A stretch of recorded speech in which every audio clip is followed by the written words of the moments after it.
अस्सलाम वालेकुम स्टूडेंट्स, कैसे हैं आप। उम्मीद करता हूं आप सब खैरो आफियत से होंगे।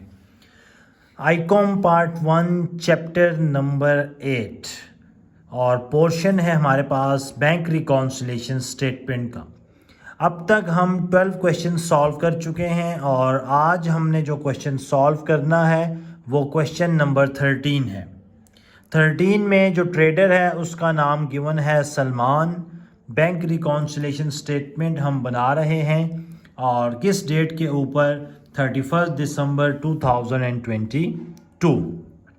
फॉर्मेट है हमारे पास सीरियल नंबर, पार्टिकुलर, डेबिट या क्रेडिट होगा कोई चीज़ एंड अमाउंट रुपीस। ठीक है, तो ये बेसिकली बेसिक स्ट्रक्चर है जो आपने क्वेश्चन सॉल्व करने से पहले बनाना है। अब चलते हैं क्वेश्चन की तरफ। पहली एंट्री है overdrawn as per cash book, unfavourable balance of cash book.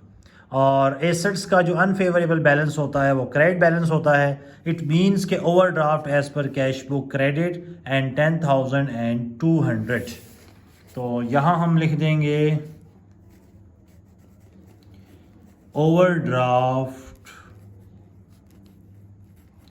As per cash book. चूंकि अनफेवरेबल बैलेंस है तो क्रेडिट बैलेंस होगा और अमाउंट है 10,200।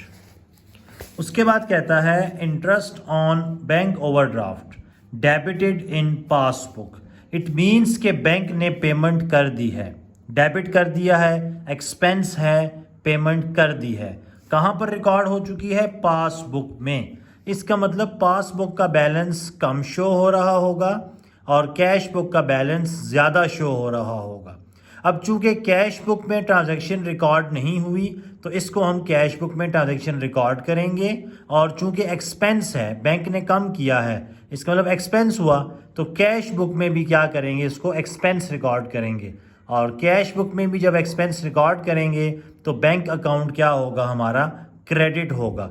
पैसे डिक्रीज करने के लिए, कम करने के लिए बैंक अकाउंट क्या होता है? Credit. It means interest on overdraft debited in passbook क्या होगा? क्रेडिट। तो यहां हम लिख देंगे interest on overdraft debited in passbook, credit करेंगे और अमाउंट है 230। चूंकि बैंक पेमेंट कर चुका है, डेबिट कर चुका है, कैश बुक ने पेमेंट करनी है, पेमेंट करेंगे तो क्रेडिट होगा, इसलिए इस एंट्री को हमने क्रेडिट किया है। सेकेंडली आपको एक गोल्डन रूल बताया था, जिनको कॉन्सेप्ट समझ नहीं आ रहा वो याद रख लें कि जो भी स्टेटमेंट में हमने काम कहा होगा हमने उसके ऑपोजिट करना है। डेबिट किया है तो हम ठीक करने के लिए क्रेडिट कर देंगे। Cheque issued but not cashed, unpresented cheques. पिछली वीडियोस में भी हम बता चुके हैं कि वो चेक जो हम इशू कर चुके हैं लेकिन बैंक में पेमेंट्स के लिए प्रेजेंट नहीं हुआ। इट मीन्स कैश बुक का बैलेंस डिक्रीज हुआ है, कम शो हो रहा है as compare to the passbook. तो जब ये एंट्री पासबुक में रिकॉर्ड होगी तो बैंक भी इसको क्या कर देगा? कम कर देगा। और बैंक जब एसेट डिक्रीज करता है तो डेबिट करता है, क्योंकि बैंक की लायबिलिटी है ये cash. It means unpresented cheques क्या होंगे? डेबिट होंगे 1800 के साथ।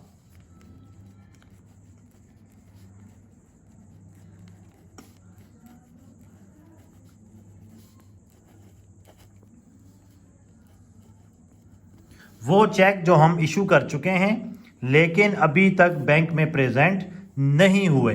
बैंक में जब प्रेजेंट होंगे बैंक उनको पेमेंट करेगा, बैंक पेमेंट करेगा तो डेबिट करेंगे। ठीक है, उनकी लायबिलिटीज क्या हो रही हैं?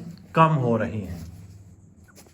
Cheque paid in but not cleared या नॉट कलेक्टेड, वो चेक जो हमें मिल चुका है, कैश बुक में रिकॉर्ड हो चुका है। तो कैश बुक में जब चेक रिसीव हो और रिकॉर्ड हो तो डेबिट किया जाता है, कैश इंक्रीज होती है। इसका मतलब कैश बुक का बैलेंस ज़्यादा शो हो रहा है और पासबुक का बैलेंस कम शो हो रहा है। और कैश बुक में ट्रांजैक्शन रिकॉर्ड हो चुकी है, पासबुक में रिकॉर्ड नहीं है। तो जब बैंक इसको रिकॉर्ड करेगा, क्लियर करेगा, कलेक्ट करेगा तो इससे जो बैंक का बैलेंस है वो क्या हो जाएगा? इंक्रीज। और बैंक का बैलेंस, बैंक का क्या है, लायबिलिटी इंक्रीज होगी तो क्रेडिट होगा। इट मीन्स कि अनकोलेक्टेड चेक्स क्रेडिट 2750।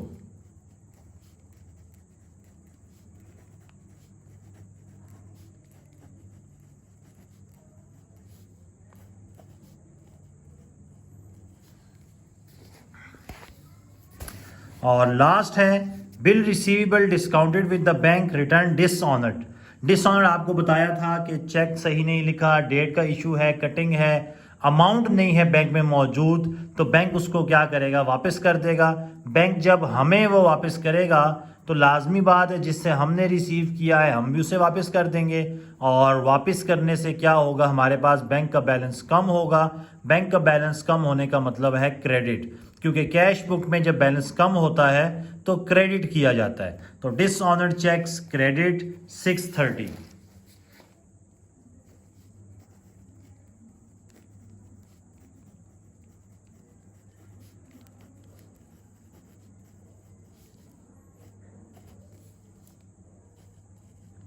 ये हमारे पास तमाम ट्रांजैक्शन थी जो हमने रिकॉर्ड कर ली हैं। ऊपर गिवन है balance as per cash book, नीचे आ जाएगा बैलेंस एज पर पासबुक। अब ऊपर देखें क्रेडिट बैलेंस है, आपको बताया था कि जो बैलेंस ऊपर होगा वो बहुत इंपॉर्टेंट होगा। क्यों? ऊपर क्रेडिट बैलेंस है तो तमाम क्रेडिट वैल्यूज को ऐड कर देंगे। 10,200 में 230 ऐड करेंगे, 2750 ऐड कर देंगे और 630 ऐड कर देंगे। तमाम क्रेडिट वाली वैल्यूज ऐड कर दी, और जो डेबिट वाली वैल्यू है उसको हम क्या कर देंगे, लेस कर देंगे।